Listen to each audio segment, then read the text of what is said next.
जय हिंद दोस्तों। All can study में आप सभी का स्वागत है। आज हम 8th वेतन आयोग को बिल्कुल आसान भाषा में समझने वाले हैं। देखिए, ये एक ऐसा टॉपिक है जो लाखों केंद्रीय कर्मचारियों और पेंशनर्स के मन में घूम रहा है।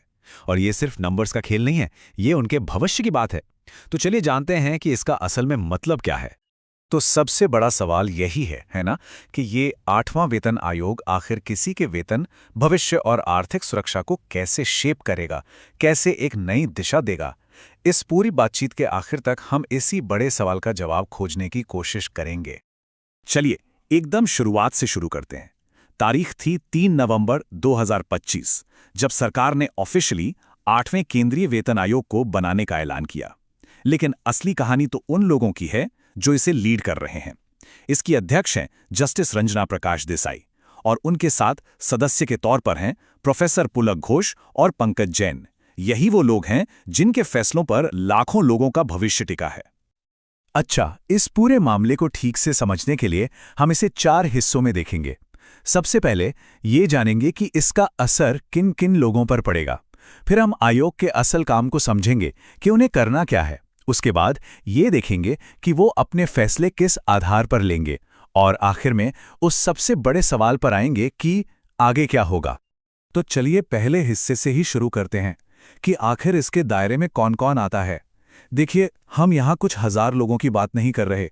हम बात कर रहे हैं उन लाखों सरकारी कर्मचारियों और पेंशनर्स की जिनकी जिंदगी पर इसका सीधा असर पड़ने वाला है। इस आयोग का दायरा बहुत ही बड़ा है।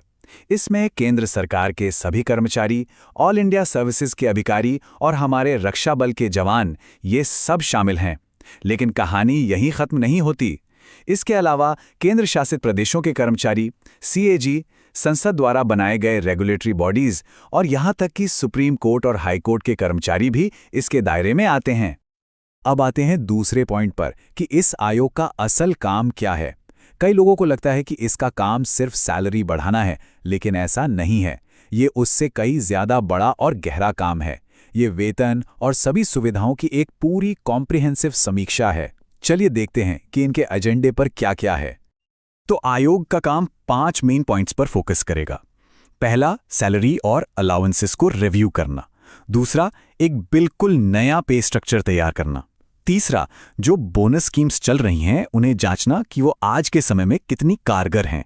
चौथा, सभी तरह के भत्तों को, जिसमें डीए भी शामिल है, और तर्कसंगत यानी रैशनल बनाना। और आखिरी में 5वां काम, पेंशन और ग्रेचुइटी की समीक्षा करना, ताकि जो लोग रिटायर हो चुके हैं उनकी देखभाल भी ठीक से हो।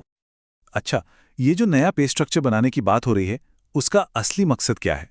देखिए, ये सिर्फ सैलरी बढ़ाने के लिए नहीं है। इसका असली लक्ष्य है एक ऐसा सिस्टम बनाना जो देश के बेस्ट टैलेंट को सरकारी नौकरी की तरफ खींचे, और साथ ही काम में एफिशिएंसी, अकाउंटेबिलिटी और रिस्पॉन्सिबिलिटी को भी बढ़ाए। और हाँ, एक बहुत बड़ी अफवाह है जिस पर सरकार ने अब पूरी तरह से रोक लगा दी है। सवाल था कि क्या महंगाई भत्ता यानी डीए बेसिक पे में मर्ज हो जाएगा? तो जवाब है नहीं। सरकार ने एकदम साफ कर दिया है कि फिलहाल ऐसा कोई भी प्रस्ताव विचाराधीन नहीं है। तो इस पर जो भी अटकलें थीं वो अब खत्म हो गई हैं। चलिए अब अपने तीसरे हिस्से पर चलते हैं कि आयोग अपनी सिफारिशें देगा किस आधार पर। यह बहुत ही नाजुक काम है, आप समझिए। एक तरफ कर्मचारी हैं और दूसरी तरफ देश की अर्थव्यवस्था, और इन दोनों के बीच एक सही बैलेंस बनाना है। यह किसी रस्सी पर चलने जैसा मुश्किल काम है।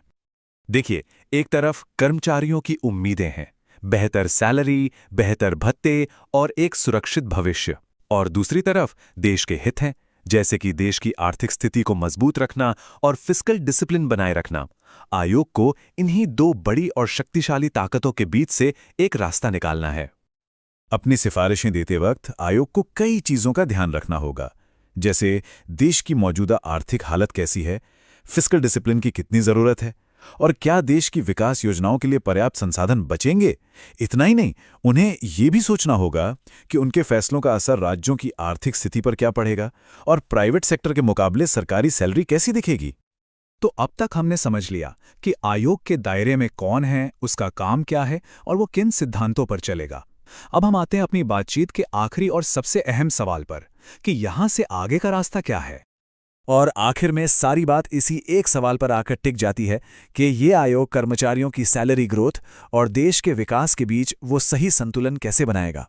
ये एक ऐसी चुनौती है जिसका जवाब सिर्फ लाखों कर्मचारियों का भविष्य ही नहीं बल्कि पूरे देश की आर्थिक दिशा को भी तय करेगा। ऐसी ही जानकारी के लिए सब्सक्राइब कीजिए ऑल कैन स्टडी को। Thank you. चलिए नेक्स्ट वीडियो पर मिलते हैं।